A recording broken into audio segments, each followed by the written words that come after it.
Now don't worry, this is a time lapse and I'll speed it back up in just a second, but I wanted to share the cost and other comments along the way.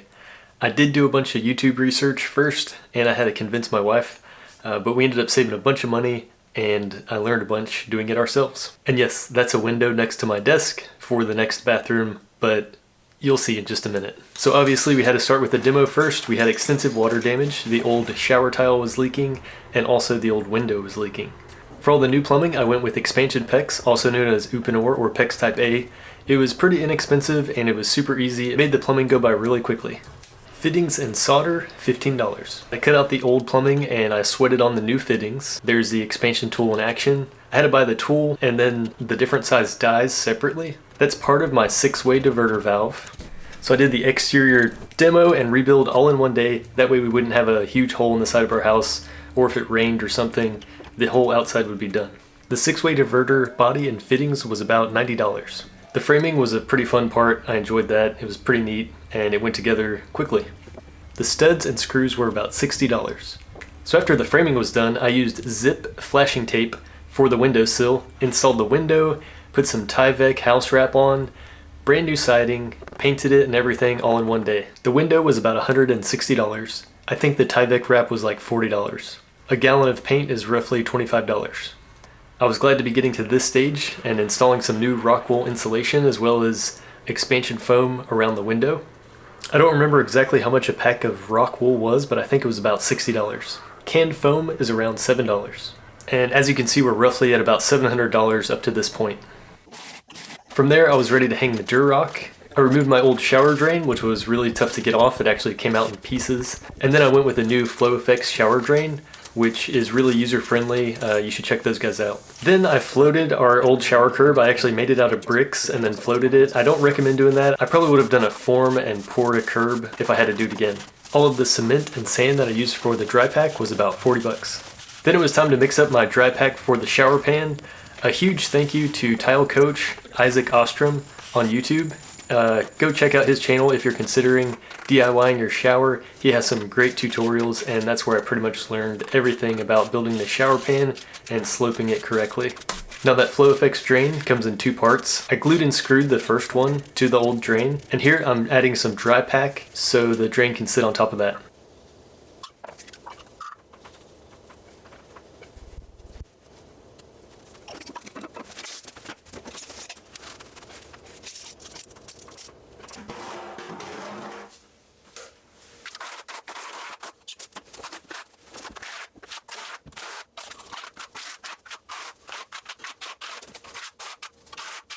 Once the drain was perfectly square, it was now time to add all of my dry pack for the shower pan and slope it correctly.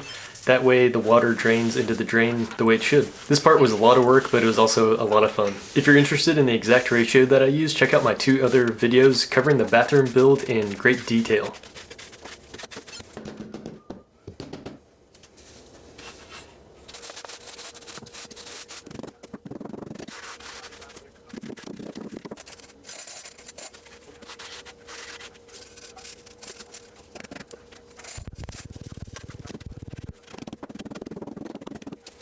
So the next day, after the shower pan was completely dry, I added some thin set mortar to glue down this Schluter Curdy. It's basically a really thin sheet of rubber that adds a waterproof protection.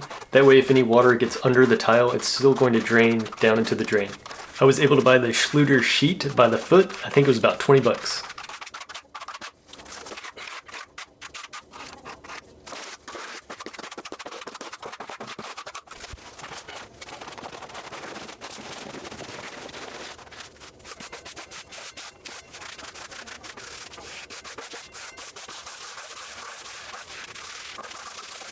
I was very careful to tuck the corners into the Durock.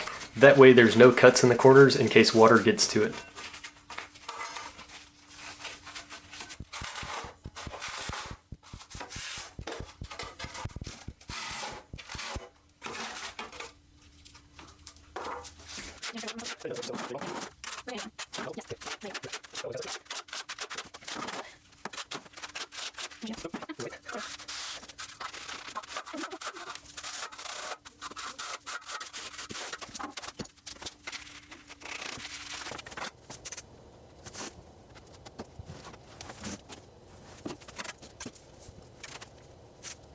drywall tape and Laticrete tape, you can add about another $40.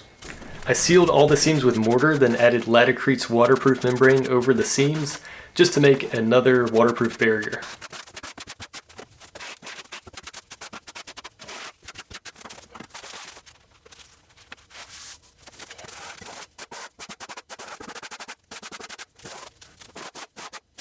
Once that dried really well, on top of that I added Laticrete's Hydroband, which is a roll-on waterproof membrane to basically add another shield of water protection. All the walls were completely sealed and waterproof as they are before adding any tile. If you notice, this didn't add any cost at all because I reached out to Laticrete and they generously provided a bucket of Hydroband. So thank you again, Laticrete.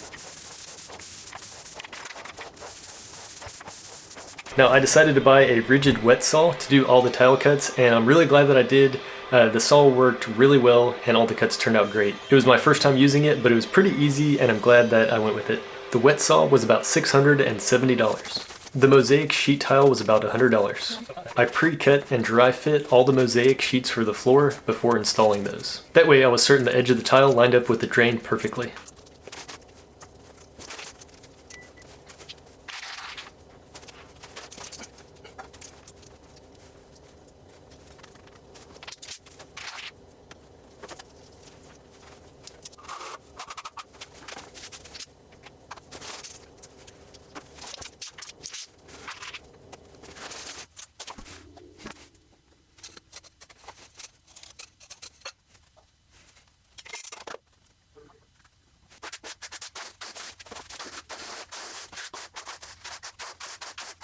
I finished grouting the floor before moving on to the wall. Doing the wood plank tile on the walls vertically made it a little bit more difficult. I wasn't able to just thin set a big chunk on the bottom and lay them horizontally. I basically had to thin set and set each tile at a time.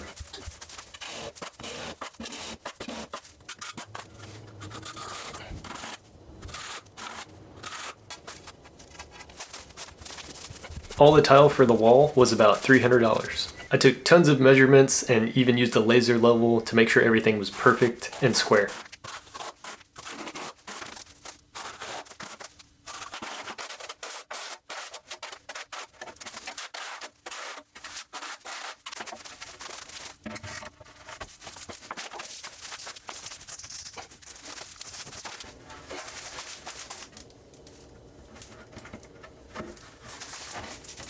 Now for the window sills, I ended up buying a giant piece of marble and cutting it down to the exact size that I needed.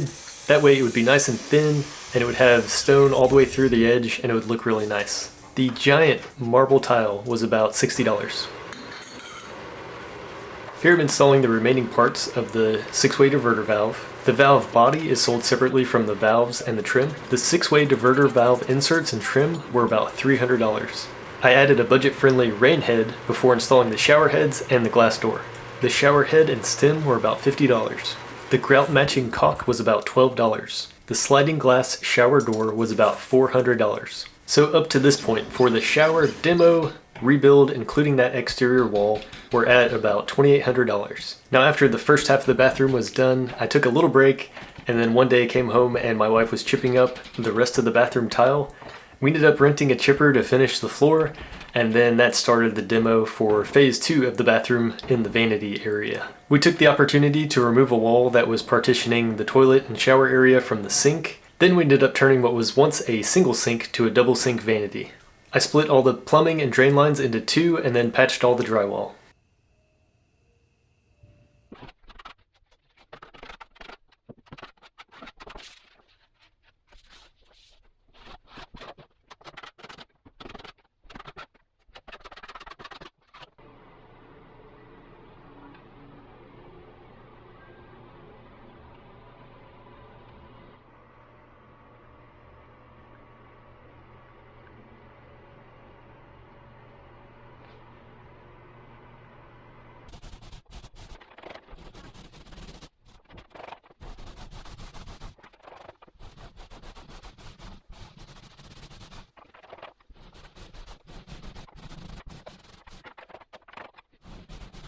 We primed, painted, and then had to retexture the ceiling. I DIY'd the double knockdown with the Harbor Freight hopper. It took some practice, but it's pretty convincing. It turned out pretty good. A bag of the ceiling texture is about $20.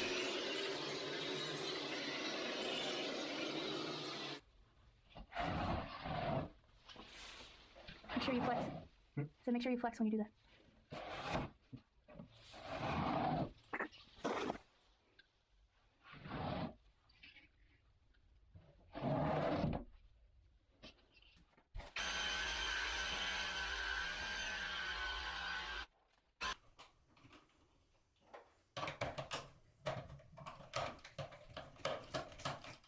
The light fixtures were about $100 each. Then it was time to break out the wet saw again, and I started laying these giant hexagon tiles, which I think turned out pretty good. Now I bought enough floor tile to do both bathrooms, and that was about $300.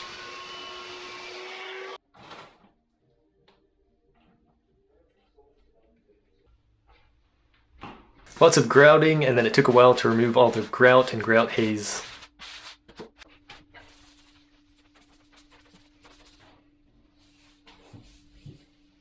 Once that was done and dry, it was time to move in this massive vanity. This thing was pretty heavy. It was a beast because it had the countertop and sinks all attached to it. The vanity was about $1,200. I installed some brushed nickel faucets, hung some mirrors, and we were wrapping it up. The faucets were like $80 each.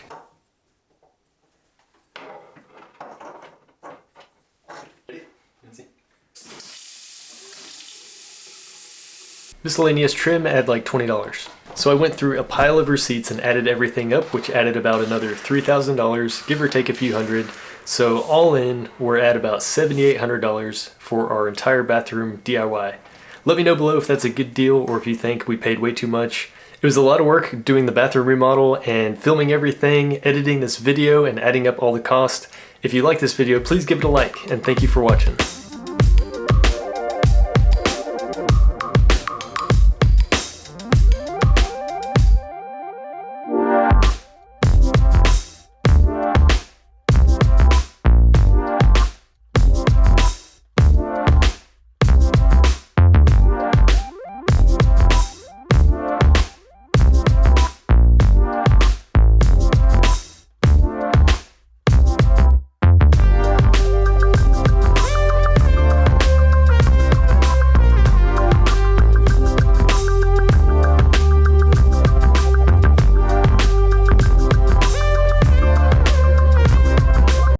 So the next day, after the shower pan was completely dry, I added some thin set mortar to glue down this Schluter